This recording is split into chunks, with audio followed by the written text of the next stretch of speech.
नमस्कार, मैं ममता पंकज और आप देख रहे हैं राजसत्ता एक्सप्रेस। राजसत्ता एक्सप्रेस के लीगल मैटर में बात करने जा रहे हैं वक्त संशोधन अधिनियम 2025 से जुड़ी एक बड़ी खबर के बारे में। जिस तरह से पार्लियामेंट के दोनों सदनों के द्वारा इस अधिनियम को जो है पास कर दिया गया था। पार्लियामेंट से पास होने के बाद में इस अधिनियम को राष्ट्रपति की स्वीकृति के लिए भेजा गया था। जब राष्ट्रपति ने इसके ऊपर अपनी स्वीकृति दे दी, तब सरकार ने नोटिफिकेशन जारी करके इसे कानून का रूप जो है वो दे दिया। अभी कानून बने कुछ टाइम ही हुआ था कि अपोजिशन ने इन सारी चीज़ों को लेकर जो है वो सुप्रीम कोर्ट का रुख जो है इख्तियार किया और सुप्रीम कोर्ट में इस अधिनियम के खिलाफ जो है पीआईएल फाइल की गई और देखते ही देखते दूसरे दिन तक जो है 10 से 12 पीआईएल जो है इस अधिनियम के खिलाफ दाखिल कर दी गई। संजीव खन्ना ने इन सारी चीज़ों को लेकर जो है वो अदालत में सुनवाई का जो है मौका दिया, यानी कि सीजेआई संजीव खन्ना ने इन सारी चीज़ों के मद्देनज़र जो है वो अदालत में सुनवाई का मौका दिया।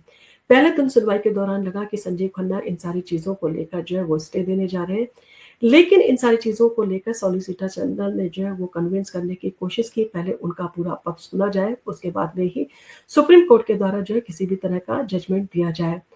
सुप्रीम कोर्ट इन सारी चीज़ों को लेकर जो है कन्विंस हुआ और उसने सरकार का पक्ष सुना। दूसरे दिन भी जो है सुनवाई का मौका दिया गया। दूसरे दिन भी जो है सरकार ने अपना पक्ष रखा और कहीं न कहीं कन्विंस करने की कोशिश की कि उन्हें 7 दिन का मौका दिया जाए सवाल के जवाब जो है वो दाखिल करने के लिए। सुप्रीम कोर्ट के द्वारा जो है वो सॉलिसिटर जनरल को टाइम दिया गया कि वो अपना जवाब दाखिल करें। 5 मई की तारीख जो है मुकर्रर की गई इस पर अगली सुनवाई के लिए, लेकिन 5 मई को कुछ कारणवश जो है इस पर सुनवाई नहीं हो सकी। फिर इसे 15 मई की तारीख दी गई, लेकिन 15 मई को जो है सीजेआई संजीव खन्ना रिटायर होने वाले थे। उनके रिटायरमेंट के चलते जो है इस पर सुनवाई होना मुश्किल था। फिर यही तय किया गया कि जो नए सीजेआई आएँगे वो इसकी फिर से जो है नए सिरे से सुनवाई करें और इन सारी चीज़ों के चलते 20 मई 2025 को जो है इसको बी.आर. गवई की जो है अदालत में रखा गया है, जो नए सीजेआई जो है नियुक्त किए गए हैं। और इन सारी चीज़ों को लेकर जो है बी.आर. गवई ने जो है सीधे तौर पर कहा कि संसद का कानून जो है संवैधानिक होता है और अदालत तभी हस्तक्षेप कर सकती है जब गंभीर खामी हो। यानी कि कहीं न कहीं जो संजीव खन्ना का रुख था, उससे अलहदा जो है वो सीजेआई बी.आर. गवई का जो है रुख देखने को मिला। यानी कि उनके द्वारा सीधे तौर पर कह दिया गया कि जो संसद से कानून बनते हैं वो संवैधानिक होते हैं और जब तक उसमें जो है गंभीर खामी ना हो तब तक अदालत के द्वारा जो है उसमें हस्तक्षेप नहीं किया जा सकता है। यानी कहीं न कहीं ये चीज़ जो है सरकार के पक्ष में जो है वो जाती हुई नज़र आई। अब इन सारी चीज़ों के चलते जो है भारत के मुख्य न्यायाधीश बी.आर. गवई ने मंगलवार को कहा कि संसद द्वारा पारित कानून संवैधानिक माने जाते हैं और जब तक कोई स्पष्ट और गंभीर समस्या ना हो, अदालतें हस्तक्षेप जो है वो नहीं कर सकती। उन्होंने ये टिप्पणी जो है वक्त संशोधन अधिनियम के खिलाफ याचिकाओं पर सुनवाई करते हुए कही। सुप्रीम कोर्ट के मुख्य न्यायाधीश बी.आर. गवई और न्यायमूर्ति ए.जी. मसीह की बेंच ने जो है वक्त संशोधन अधिनियम को चुनौती देने वाली याचिकाओं पर मंगलवार 20 मई को जो है सुनवाई की थी और पिछले महीने जो है ये कानून जो है बना दिया गया था। अब इन सारी चीज़ों के चलते अदालत में क्या कार्रवाई हुई और इन सारी चीज़ों के चलते याचिकाकर्ताओं ने जो है अपने क्या पक्ष रखे और इन सारी चीज़ों को लेकर जो है वो केंद्र सरकार के द्वारा अपना क्या पक्ष रखा गया। इन सारी चीज़ों को जो है हम 10 पॉइंट में आपको समझाने की कोशिश करेंगे कि कोर्ट में क्या-क्या कहा गया। तो पहला पॉइंट है कि केंद्र सरकार ने सर्वोच्च न्यायालय से जो है आग्रह किया कि वो अंतरिम आदेश पारित करने के लिए वक्त संशोधन अधिनियम की वैधता को चुनौती देने वाली याचिकाओं पर सुनवाई को 3 मुद्दों तक जो है सीमित रखे, जिसमें कोर्ट यूजर और डीड द्वारा घोषित वक्त संपत्तियों को डी नोटिफाई करने का जो है बोर्डों का अधिकार भी शामिल है।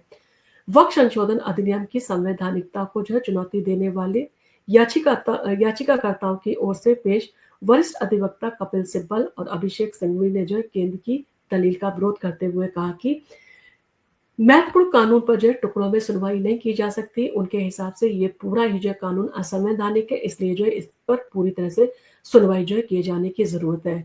दूसरा पॉइंट था कि कोर्ट में कपिल सिब्बल ने दोहराया कि कानून का उद्देश्य वक़्त संपत्तियों को जब्त करना है। मुख्य न्यायाधीश गवई ने जवाब दिया, संसद द्वारा पारित कानून में संवैधानिकता की धारणा है। जब तक कोई स्पष्ट मामला नहीं बनता तब तक अदालतें हस्तक्षेप नहीं कर सकती। खासकर वर्तमान परिदृश्य में हमें इससे जो है अधिक कुछ कहने की जो है आवश्यकता नहीं है। तीसरा जो पॉइंट था वो था कि सीजेआई बी.आर. गवई ने कपिल सिब्बल की दलील पर कहा, मैं दरगाह भी गया, चर्च भी गया और हर जगह जो है वो किसी के पास जो है वो चढ़ावे का पैसा जो है चढ़ाने की चीज़ें जो है मैंने देखी। यानी कि हर किसी के पास ये चढ़ावे का पैसा है और इस वजह सिब्बल ने कहा कि दरगाह दूसरी बात है, मैं मस्जिदों की बात कर रहा हूँ और 2025 का कानून पुराने कानून से बिल्कुल अलग है। मंदिरों में चढ़ावा आता है लेकिन मस्जिदों में नहीं आता और ये वक्फ बाय यूज़र है। बाबरी मस्जिद भी जो है वो ऐसी ही थी। इसके साथ ही साथ जो चौथा पॉइंट जो रखा गया वो था, सीजेआई ने पूछा कि क्या पहले के कानून में पंजीकरण की आवश्यकता थी? कपिल सिब्बल ने कहा हाँ, इसमें जो है वो कहा गया था कि इसे पंजीकरण जो है वो कराया जाएगा।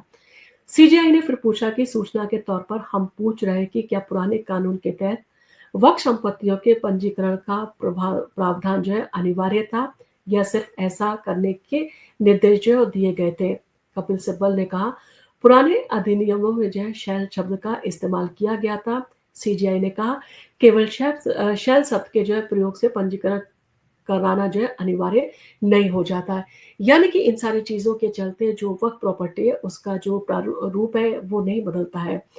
5वां जो पॉइंट रखा गया था वो ये था कि सीजीआई ने कहा कि हम पूछ रहे हैं कि क्या प्रासंगिक समय में जो है अधिनियमों के तहत वक्फ घोषित की गई संपत्ति का पंजीकरण होना अनिवार्य या आवश्यक है या था?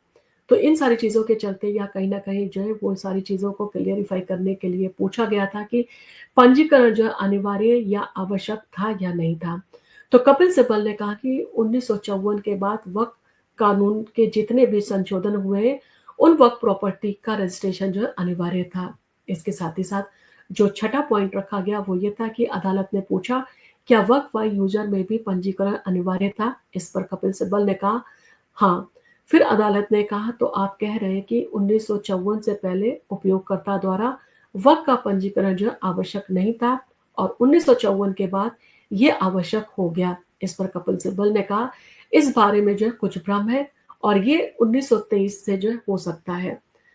इन सारी चीज़ों के चलते जो 7वां पॉइंट रखा गया वो ये था कि मुख्य न्यायाधीश ने कहा बहुत दबाव है, सिर्फ हम पर ही नहीं बल्कि आप पर भी जो है काफ़ी दबाव है। सुप्रीम कोर्ट ने सिब्बल से कहा कि आप अपनी इस दलील को जो है वो दर्ज करेंगे कि पुराने अधिनियम के तहत जो है पंजीकरण की आवश्यकता थी, लेकिन ऐसा नहीं करने पर क्या होगा इसका कोई प्रावधान नहीं था। इसलिए पंजीकरण ना कराने पर जो है कुछ नहीं होने वाला था। इसके साथ ही साथ जो 8वां पॉइंट है, उसमें अगर बात करें तो कपिल सिब्बल की दलीलें सुनने के बाद सीजेआई बीआर गवई ने कहा कि खजुराहो में एक मंदिर पुरातत्व विभाग के संरक्षण में है, फिर भी लोग वहां जाकर पूजा प्रार्थना कर सकते हैं। इस पर सिब्बल ने कहा नया कानून कहता है कि अगर कोई संपत्ति जो है एएसआई संरक्षित है तो वक्त जो है उसे नहीं कहा जा सकता और ये सबसे बड़ा जो है वो कहा जा सकता इशू है जिसके ऊपर जो है बात की जानी जरूरी है। सीजीआई ने इन सारी चीज़ों के चलते फिर पूछा कि क्या इससे आपका अपना धर्म का पालन करने का अधिकार छिन जाता है? क्या आप वहाँ जाकर जो है प्रार्थना नहीं कर सकते? सिब्बल ने कहा, हाँ, इस कानून में कहा गया है कि वक्फ संपत्ति को जो है रद्द माना जाता है। सुप्रीम कोर्ट ने उनसे फिर पूछा कि क्या इससे आपका धर्म पालन का अधिकार भी छिन जाता है? 10वां पॉइंट है कि सीजीआई ने कहा कि मैंने एक एएसआई संरक्षित मंदिर का दौरा किया। मैंने देखा कि वहाँ वक्त जाकर प्रार्थना जो है कर सकते हैं, तो क्या इस तरह की घोषणा से जो है आपका प्रार्थना करने का अधिकार जो है वो छिन जाता है? सिब्बल ने कहा कि अगर आप कहते हैं कि वक्फ मान्यता जो है वो रद्द की जाती है, तो इसका मतलब है कि वो प्रॉपर्टी अब वक्फ जो है प्रॉपर्टी नहीं रहेगी। तो मेरा मानना है कि ये प्रावधान अनुच्छेद 25 का उल्लंघन है। न्यायालय के रिकॉर्ड पर जो है वो इन सारी चीज़ों को लिया कि याचिकाकर्ता ने कहा है कि ये कानून संविधान के अनुच्छेद 25 का उल्लंघन है। सारी चीज़ों को लेकर जो है उन्होंने इन सारी चीज़ों को जो है वो रिकॉर्ड के तहत लिया है, जिस तरह से इसमें कहा गया कि ये अनुच्छेद 25 का उल्लंघन करता है और नागरिकों को उनकी धार्मिक प्रथाओं को जो है जारी रखने का अधिकार छीन लिया जाता है। तो इन सारी चीज़ों के चलते जो है काफ़ी मज़ेदार जो है वो कार्रवाई रही। इसमें आपने देखा वीआर गवई ने जो है हर तरह से जो है इन सारी चीज़ों को लेकर जो है वो पूछताछ की, ना सिर्फ पूछताछ की, इन सारी चीज़ों के चलते जो है उन्होंने एक बड़ा सवाल ये भी कहा कि क्या हिंदू और सिख धर्मार्थ बोर्ड में जो है क्या किसी मुस्लिम को जो है शामिल किया जा सकता है या नहीं? यानी कि अपनी तरफ से जो है बीआर गवई के द्वारा जो है काफ़ी महत्वपूर्ण जो है सवाल इन सारी चीज़ों के चलते पूछे गए, जिससे लगा कि काफ़ी गंभीरता से जो है इन सारी चीज़ों को लेकर जो है वो सुनवाई कर रहे हैं और आने वाले समय में जो है इन सारी चीज़ों को सुनकर जो है काफ़ी महत्वपूर्ण तरीके से जो है इन सारी चीज़ों का जजमेंट भी दिया जाएगा। आपका इन सारी चीज़ों को लेकर क्या कहना है? आपको क्या लगता है कि संजीव खन्ना के समय में अगर सुनवाई होती तो इसका कुछ और जजमेंट आता और बी आर गवई के समय में इन सारी चीज़ों को लेकर सुनवाई आ रही है तो जो जजमेंट है वो कुछ अलग हो सकता है। इन सारी चीज़ों को लेकर आपका जो भी कमेंट हो आप हमें कमेंट करके ज़रूर बताएँ और इसके साथ ही साथ आप हमें ज़रूर बताएँ कि जिस तरह से रजिस्ट्रेशन की बात इसमें कही गई है, पुराने कानून में क्या रजिस्ट्रेशन की कोई जो है वो प्रावधान थे या उसमें जो है रजिस्ट्रेशन को लेकर किसी सख्ती की बात कही गई है? अगर कही गई है तो कहाँ कही गई है? उसका अगर आपके पास में कोई प्रूफ़ हो या कोई जो है आपके पास में पुख्ता इन सारी चीज़ों की जानकारी है तो आप हमारे साथ साझा करने की कोशिश ज़रूर करें। हमें जो है आपकी इस जानकारी का इंतज़ार रहेगा और आपको अगर हमारा वीडियो पसंद आया हो तो आप इसको लाइक कीजिए, शेयर कीजिए। हम आपके लिए इसी तरह की इंटरेस्टिंग वीडियो लेके आते रहेंगे और आप अगर हमारे चैनल पर पहली बार आए हैं, तो हमारे चैनल को सब्सक्राइब करना ना भूलें। धन्यवाद।